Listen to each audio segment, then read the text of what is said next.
Thank you first to Jonathan for organizing this and or one of the people who organized it, for asking me to be a speaker here today. Thank you to the folks at CAM, Lucette Grace, Counterculture Coffee. Even though I must disclose, in 35 years of being alive, I have never had a cup of coffee, so my apologies. And thank you to all of you for coming out today, especially so close to the holidays. Being that this is the holiday season, I tried to wear my most festive outfit today for the talk. So when Jonathan first talked to me about speaking at a Creative Morning, the topic was going to be shock.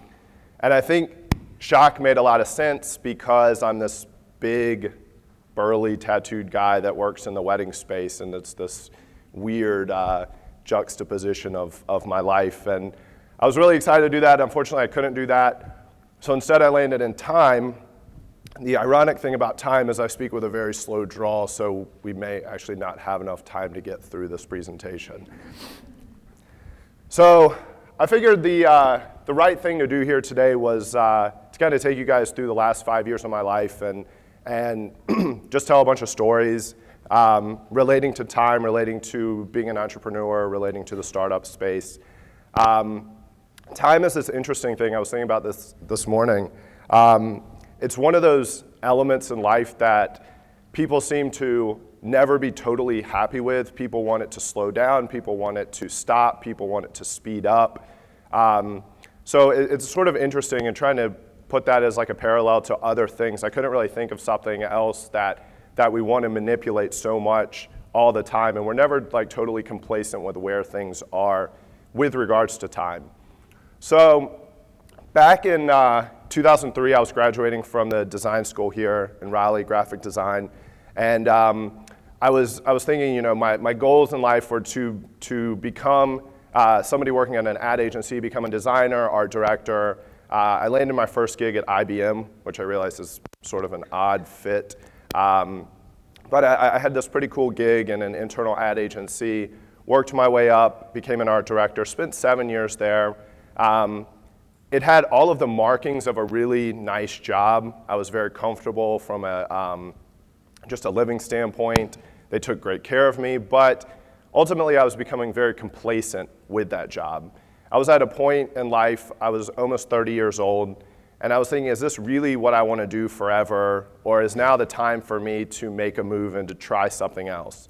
Like a lot of my friends, and I'm sure there's plenty of people in the audience that can relate, you know, the weekends would come and all of us would sort of bitch about our jobs and like, you know, this is fine, but I really don't love it. I kind of dread waking up on Monday mornings or dread going to bed on Sunday nights because it's just another monotonous week for me.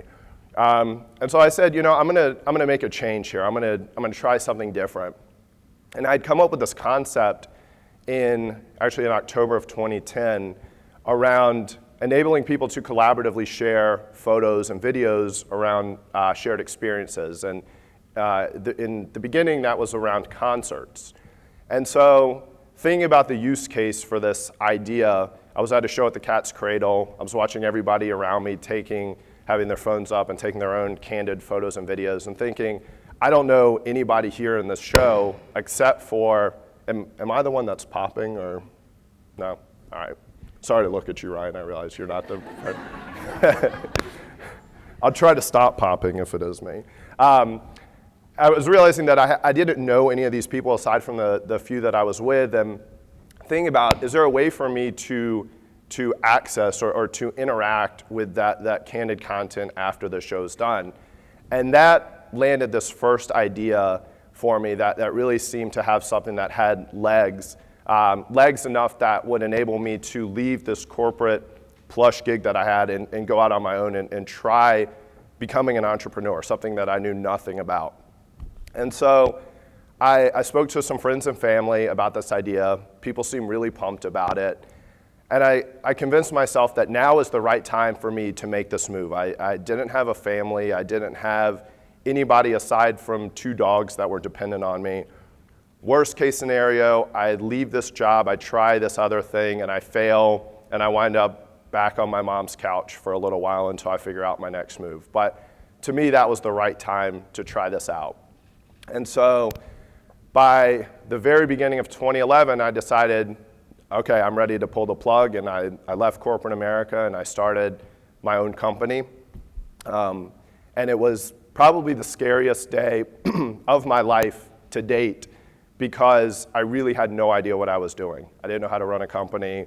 People just gave me some money, friends and family. Now I had to prove that I could do something with that money and with this idea that I had come up with. And so that is where this idea of building a startup began. And this concept, I think, that makes a lot of sense here is the idea of buying time. How many people in the room are entrepreneurs themselves or startup people? So a decent amount. So I'm sure most of you can relate. With a startup, it seems like all of us are constantly working on buying additional time. Excuse me, I'm actually just getting over a cold, so I normally don't sound quite like this. To those of you who I shook your hand though today, I Purelled before any of that happened. So this idea of buying time with a startup is actually quite literal. In the beginnings, when you're starting your company, you're going out and you're looking for money. That money literally buys you time to execute on this idea that you have. So in the beginnings for us, it was friends and family giving us capital and waiting for us to execute on this initial concept. For, again, that concept being our first app, which was called Deja Me. We built this thing in the summer of 2011. Some of you may remember we threw a music fest downtown in partnership with the guys from Hopscotch called Deja Fest. Show of hands, did anybody in this room attend that or hear of it? Like 3 people. So it was a lot of fun. It was a great experience for us. It was probably one of the worst uses of money that I could think of in hindsight, but at the time, again, we didn't know what we were doing, and I write it off to that. We tried this thing out. It didn't work. The idea that we had come up with was this really interesting solution that some people were okay with, and they were like, oh yeah, I like that, that makes sense, but it didn't really solve a problem. And that was the next big piece for us, was trying to figure out how do we create a solution for a problem that really exists. We had created a solution for no problem, and so we were spending months on end then trying to create a problem for this solution to fit inside of. All while we're still trying to buy time. We're still trying to make time for us to prove this out before we run out of money, and then when we run out of money, the people who are working with us leave because we no longer have paychecks for them. So that brings us into this next phase of what we did. We saw that the time was running out really quickly for us with this first startup. We knew that we had to switch directions quick, otherwise we were just going to be totally dead in the water. And we started thinking about what this idea could fit inside of. This idea where you have lots of people collaboratively taking their own candid photos, and the idea that they would want to share them together for some purpose. And we started thinking about use cases for this, and we came across weddings. Full disclosure, at the time, was a group of like 8 guys in my basement and 1 Nicole who's in the back of the room. The group of us knew nothing about weddings. We were pretty much all single. Nicole was married. None of the guys knew anything about weddings. But we said, oh, this is the perfect app for weddings. We're going to go after brides. We don't know anything about brides, but we're going to figure it out. And the use case makes total sense because when you're at a wedding, they have the disposable cameras on the table. The couple wants you to capture your own candid content. This app that we've developed, while we initially were going after concerts, made total sense going into the wedding space. That was a perfect use case. And we had the problem solution right there in front of us. Problem, disposable cameras, solution, this app that we had created. So all of a sudden, we got really excited about this. We went back to our original friends and family that gave us some money. I had to do a lot of begging. I had to convince them that while the original idea failed that you gave us money for, I promise you that this idea is not going to fail. They were willing to come up with some additional capital to buy us some more time. And in the summer of 2012, we decided to ditch our original application, focus all of our efforts on this new app called WedPix, which was going to replace the need for disposable cameras at weddings. And it still retained that core competency that we had originally developed, and this idea that originally was conceived at a concert, but the use case was just applied into something much more niche and much more focused. And again, it really had that problem solution feel to it. So we brought WedPix to market in the end of the summer of 2012. Again, being a group of guys who doesn't know anything about weddings, we launched a wedding product after wedding season was over. So then we had this kind of oh shit moment, because now, again, we have new money from our investors. We have a product that seems to be working better and actually makes sense, but now we have to wait until the next year to really test this market out. So we decided what we were going to do at that point was we were going to start doing tons of testing. And we could test, because of the seasonality of this product, we had the opportunity to test in ways that we wouldn't be able to do if people were actively using it all of the time consistently. So that actually, it was sort of a blessing in disguise for us early on, because of the fact that we launched during a slower time, that we were able to really figure out how to market this thing, how to focus on user acquisition, how to focus on user retention. So that was a really cool sort of silver lining, if you will, to the fact that we launched after the year was over. When we first launched, we had a pretty interesting couple things that happened with us as a company. Just as a quick tangent, do people in the audience watch the show Silicon Valley? Yeah, so I can attest to the fact that almost everything that has transpired in that show is real, and we have gone through almost every single thing that has happened in that show.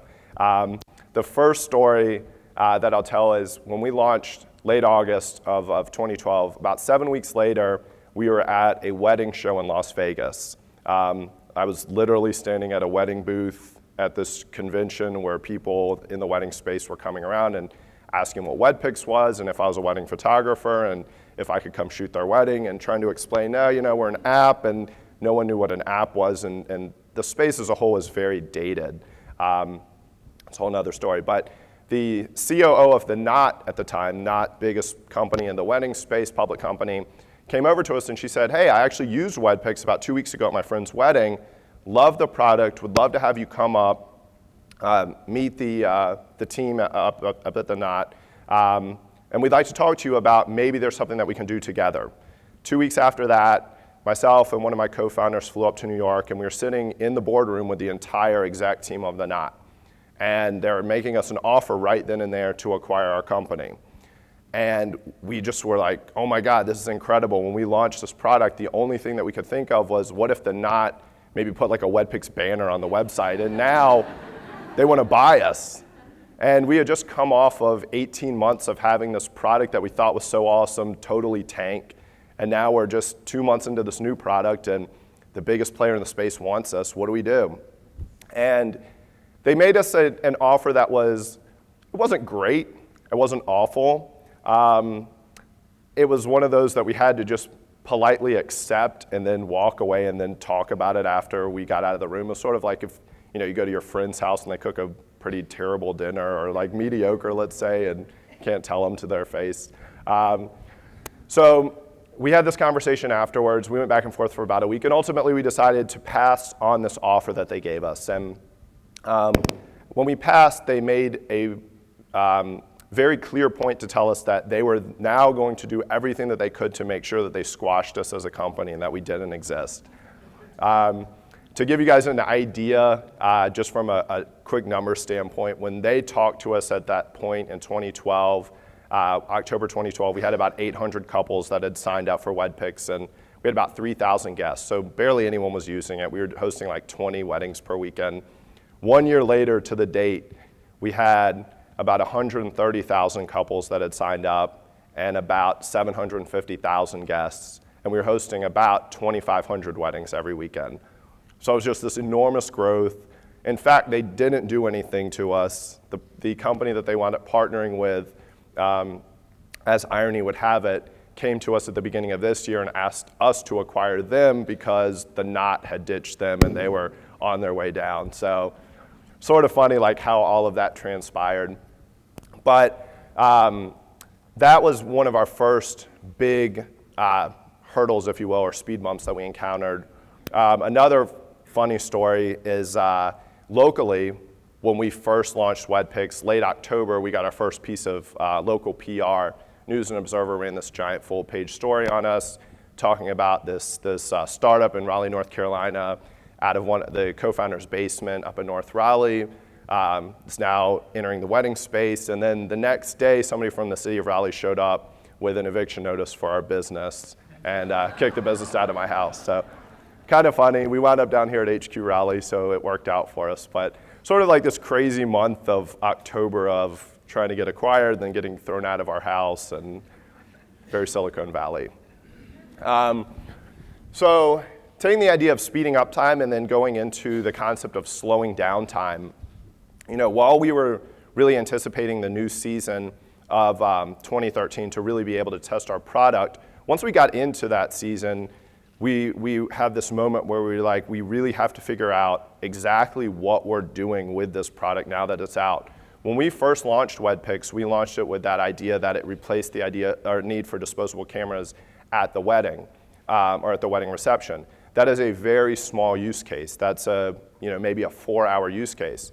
What we saw happening though is that people were actually using the app as a means to collect all of the photos and videos surrounding the whole wedding experience. So from engagement photos to rehearsal dinners to the wedding itself, ceremony, reception, even into the honeymoon. So for us, people were using our product much differently than we had originally anticipated. So we had to do this sort of makeshift altering of how we were not only marketing the product, but building the product and evolving the product based on the way that the users were using it. And again, with this idea of it being seasonal, we had just a limited amount of time to nail it during the season before we had to wait again for the next season to pick up. So sort of this interesting, going back and forth between speeding up time and slowing down time. Again, I think this is a problem that most entrepreneurs in the room can certainly relate to. But for us, it was really interesting in terms of just really trying to figure out what we needed to do for the market in order to properly execute with that limited window. Next, talking about running out of time. So when you're slowing down time to build this thing out, the time keeps ticking, unfortunately. The idea of running out of time, I think, has a couple different meanings to us as a company and especially to me personally. With the way that we were executing WedPix and the way that it was growing, things were going really well. But we were constantly in need of acquiring additional capital in order to keep the company afloat. One of the things that my company does different than most other companies in this entire region is that we don't care about the revenue component, which most people gasp when they hear that. It's like, well, how do you make money? How do you keep this company going? We have investors. That's not the typical business model of companies in this region. Most companies here, or startup companies, come up with a concept and immediately know how they're going to monetize that concept. But for us, the more critical piece being a social B2C app was about getting the eyeballs around the idea and getting this massive user base accrued versus trying to figure out how to make money. We know that every bride spends on average almost $30,000 for a wedding. So folks in here, if you are planning a wedding or don't know anything about it, I'm sorry to drop that ball. That's the spend. So we know that money, like a substantial amount of money is exchanging hands. We didn't care that much about that. We wanted people to come into the app, we wanted people to love the product, and we wanted people to use the product. And so that's a story that becomes harder to convey to people, especially around here, investors, et cetera, because it's such a different model. It's not to sound cliche, but it's a very West Coast model. And so there were several times through the duration of building out this company that we almost ran out of money. I am the person solely in charge of fundraising for our company, and that becomes a very, very hard pill to swallow when I'm looking at our bank account and knowing that in 10 days we are completely out of money, and I have, at the time, 14 people that were dependent on a paycheck, and I had no idea where this money was going to come from. And having to say, all right, I need to figure out a plan for these people, assuming that I don't bring this money in from investors in the next 2 weeks for them to do something. I need to move them into another company. I can't just say, hey guys, guess what? No more paychecks are coming. So this idea of running out of time became very real on multiple accounts throughout the course of the last 5 years with this company. And fortunately, we've always had something or someone swoop in the 11th hour, but it doesn't work very well for my well-being, the amount of gray hairs that I now have, in terms of thinking about we're going to be dead in a week from now. Nobody knows it, and I can't let them know that this is going to happen. I have to let them know that everything's going to be okay. So that's happened multiple times with WedPix.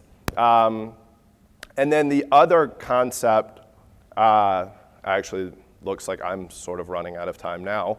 The other concept that I was just going to touch on with this going to market and running out of time is what Jonathan touched on in the introduction. We recently rolled out a sister app to WedPix called Photo App.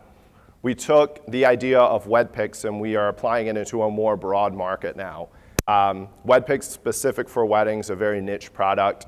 Photo App takes that same core competency but applies it back to a much broader market. Some of you may be thinking, isn't that what you guys originally tried in the beginning that failed and now you're going back to it? And the answer is yes.